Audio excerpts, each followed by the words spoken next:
Hey, happy Wednesday. Definitely we're getting ready to get some severe weather, so I'm going to try to get in and get out today. So first and foremost, happy Wednesday to you. Thank you so much to my sisters living with religious trauma syndrome, if I can speak today, Facebook support group, because I have been mentioning that this is the memorial season sadness time for many people who are experiencing similar things with religious trauma. And I'm going to talk about that, but just the encouragement and support that I've gotten from these special group of ladies is amazing. So thank you so much. And that's what this is about, right? Even though, I've got the degree and I teach this, I'm still human. I still have feelings. I'm still going through, a certain, measure of deconstruction and reclamation myself. So just having that support is necessary. And I'm grateful that I have that support and that it's a reciprocal thing. And that's what support groups are all about, right? It's a reciprocal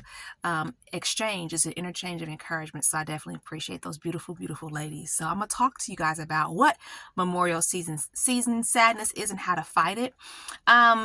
Also, for me, this is going to be some sensitive content, so you may not want to watch it. I'm going to talk a little bit about being abused while I was pregnant, right? To my exJW husband being abused while I was pregnant. So be cautious of that. If it's sensitive content, you may not want to watch for you. But also what I want to share about the memorial season sadness is just that feelings of sadness and loss and grief around this time of year, the memorial, right? So for those of you who are not Jehovah's Witnesses who are watching, this is that time of year, right? The one time a year, the one thing that Jehovah's Witnesses celebrate or commemorate, it is the Passover, right? The Passover, reflecting on Jesus Christ's ransom, right? The Passover meaning the passing over of the bread and the wine.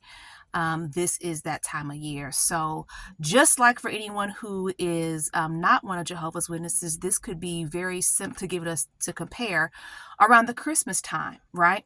If in the religious trauma space, in the religious trauma world, around the holidays, especially Christmas, there's just so much information out to help victims and survivors, to fight through it. Come on, you can do it. You can do it. We know that it's the holiday time and you're not around your family.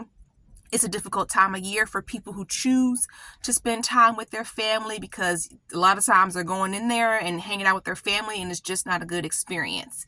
And a lot of times they hope it's going to be different this year and it's just not. So it's the same thing with those who are Jehovah's Witnesses. It's memorial time, right?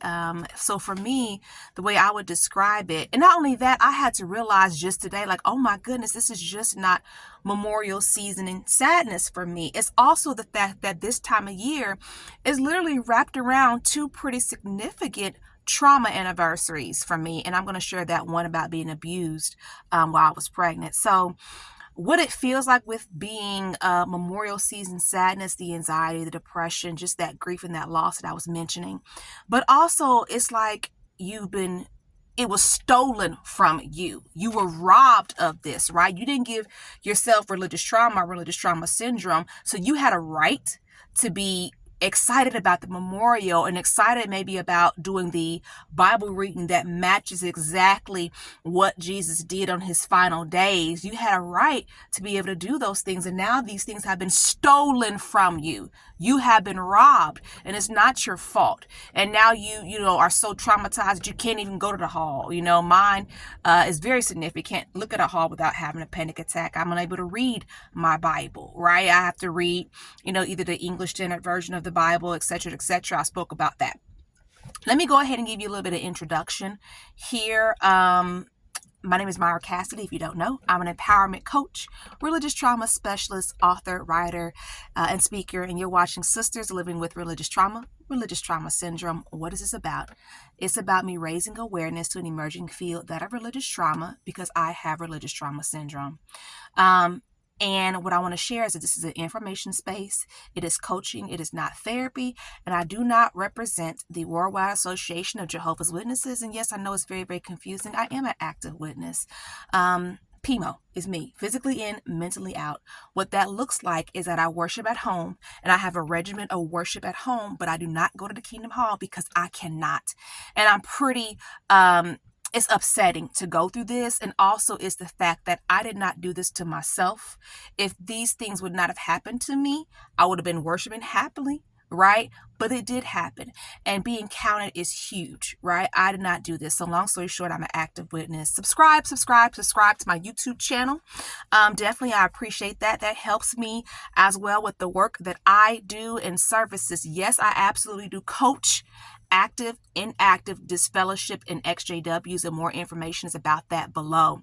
So getting back to the memorial season and sadness is just that. It's just feeling those feelings of loneliness around this time of year, and you really got to watch your self-care and really, really watch yourself around this time of year. And it's the same thing. It could be around the summertime, around the convention, okay? And what's frustrating about this, like for me, it was, this is the time of year where, with my children, they were smaller, I would always get their pictures taken. And sometimes it would literally be that day of the memorial because, I did all the shopping, make sure that they were just dressed to the nine and prepared for this special day. And we would go get pictures that day and then do the memorial, that evening because we're already dressed up, right? And then we would usually go out to eat after memorial if it was early enough. So all those memories come back. And then also it's the fact that people who you were taught all your life that would be there for you, they either don't understand because they don't have the ability to understand what you're going through, or literally some of them just don't care, don't want to, don't care and don't want to understand. And they all get to go. Hug on each other, have laughter, have community, smile, take pictures, and you don't have that. So it's definitely you've been robbed. That's exactly what this is. And then for me, unfortunately, I have that bad memory too. I'm just going to talk about one of them. Did not realize it today that, oh my God, it's a trauma anniversary. And then with me having PTSD is significant, right? Because I'm going, oh my goodness, this is why I'm feeling even more, just not well, but thank goodness I know how to, do all the healing modalities that I need to do. And of course, my support group has been very, very amazing. So thank you for that. As I've talked about, my feelings in the group as well. So what happened with the bad memory? So I was 7 or 8 months pregnant. And this was the time of year when 13 years ago, I was just coming home from being in a shelter for abused women. When I was married to my abusive JWs, I was being abused very significantly during my pregnancy. And literally so terrible. Everything from being drugged, I talk about this in my play too, being literally drugged down the steps by my foot and I'm pregnant. And of course, telling the elders at the Kingdom Hall of this information. He was not disfellowshipped, okay? But also it's very, very hurtful, and rightly so, because when I went to that shelter pregnant with my 2 small children, it was just a terrible experience, right? And literally I'm sitting up here crying and talking to them, and I'm saying, and I'm a witness, and witness is not supposed to be like this, and and I'm talking about how I'm one of Jehovah's Witnesses, and I don't have no support from my family, and I don't have no support from people from the hall, just crying, this pregnant woman crying. At this point, I was actually homeschooling, I'm homeschooling 2 of my children, then too. 2 of my children, I was homeschooling at this time. So, my situation was really, really bad. And literally the shelter that I was in, they were like, look, your situation is so bad. We're going to rush you to transitional housing. We're going to rush you into transitional housing. Usually you stay in the shelter for months before they can find you a house, like an apartment, whatever, that they're actually paid for. But my situation was so bad, they were going to rush me into it. And literally, I was like, I was telling, I guess it was the case manager person, I'm going back home. I'm going back home. And the main reason why is because I felt like I wouldn't be able to make it to the Kingdom Hall. Isn't that interesting? I said, I'm going back home to my abuser because I don't know how I'm going to make it to the Kingdom Hall.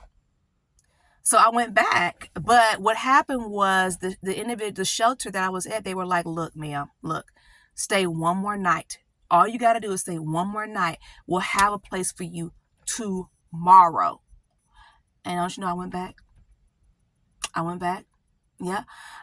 It was a pretty, like, literally, that is a pretty significant trauma anniversary because the abusive situation that took place, of course I'm getting bigger, right? And of course my ex, who I was married to at that time, right, is being very, very distant, but like more than normal, to where it's like, I know it's just not the fact that I'm getting bigger and you don't want to touch me. Something else is going on here.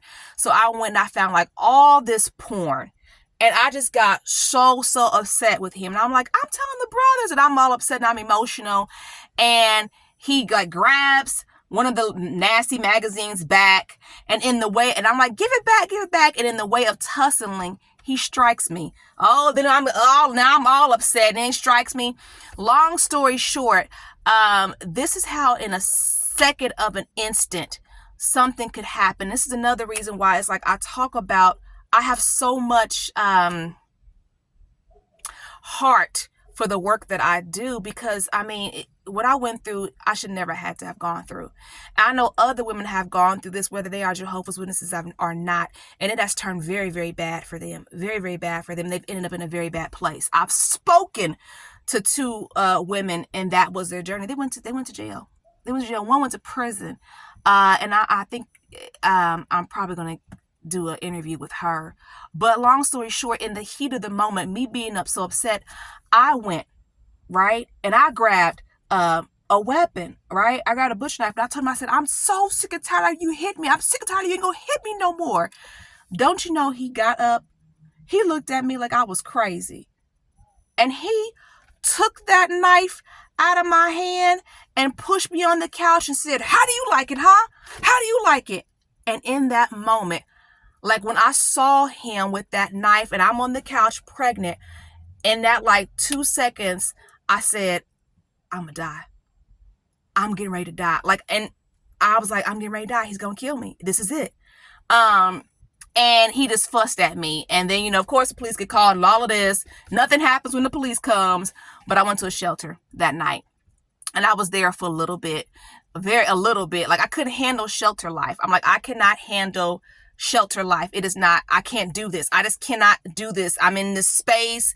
It's foreign to me. I'm with all these women. I have 2 small children. I'm pregnant. It was just not a good experience.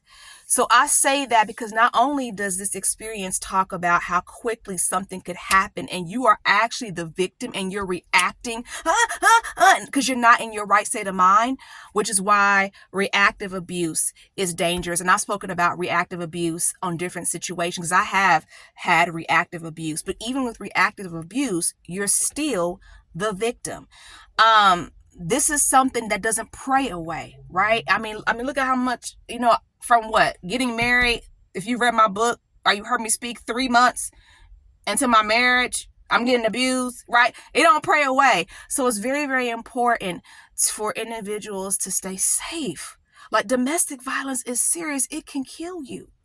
Like, women are out here, and I literally had this conversation with someone this past weekend. Like, you have individuals who are the elders are dealing with. You're sending women to their deaths.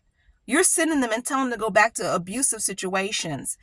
You're not punishing the individual who's responsible for it, and you're making them a worse abuser than what they are. That's definitely what I watched happen. How I'm telling the elders about the fact that I'm pregnant and he's dragging me down the steps. Oh, and here's the most significant thing and how I'm going to end. Told the elders about all the stuff with the shelter. Okay. And also just see the fact that some elders don't even respect their own requirements as being the elder, because instead of having 1 elder present at this meeting, it should have been 2, but it was only 1 elder. And this elder tells me, I tell him everything about the knife, about going to the shelter, and I'm pregnant and I'm back, and it's close around this time of year, going to the memorial, right? And he tells me that I don't have to worry about it. So you don't have to worry about it. And he tells me this with my ex sitting right there. You don't have to worry about it. You don't have to worry about it. You were in the shelter saying Jehovah's name over and over and over again. You don't have to worry about it because now Jehovah's name is in it. You don't have to worry about it. He's going to act for you. And look at how my journey continued. It continued with self-harm. You know what I mean? It could, well, actually that was before I was pregnant. I got myself confused. But look at how my situation continued. The abuse did not stop, right? It went on and on and on and on and on until I said, I'm done. I'm not dying in this situation, and I'm not going to lose custody of my kids. I'm done. And through all of this, he never got this fellowship, never got discipline. So I say that to all of you out there too that's listening to say, I understand how unfair this is. I do. So I'm going to go out by saying, hey, protect yourself, protect your children, heal correctly. And for all of those who are in the mental health space, thank you so much for listening to me. And yes, I'm very, very open to answering your questions. Just reach out to me, please, by my contact information below. Thanks so much.